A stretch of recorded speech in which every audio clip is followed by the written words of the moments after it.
Good afternoon, Yusek. Doon po sa ASEAN Summit preparation, may mga observers po kasi na nagsabi na yung venue ng recent ASEAN Ministers meeting is in a casino hotel na bawal sa mga Muslim delegates. So how the government can rectify this and how the organizing committee chooses the venue for this year's summit at kung may bidding po ba na nagaganap for this? Unang-una po, there's nothing to rectify dahil kung ito naman po ay hotel, casino, at ang nature ng event ay gagamitin po ito para sa isang international event like summit, hindi po para magsugal, wala naman po nilalabag na protocol ang bansang Pilipinas.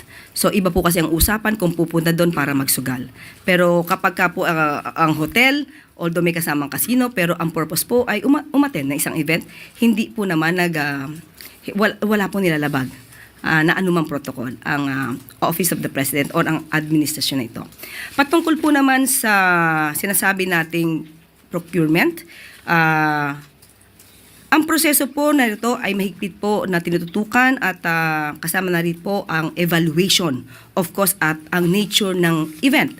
Pero ang katulad pong itong event ay masasabi po nating high-profile international events na karamihan po ay nagko-qualify po for exemptions from standard open competitive bidding, allowing for alternative procurement methods katulad ng negotiated procurement at direct contracting.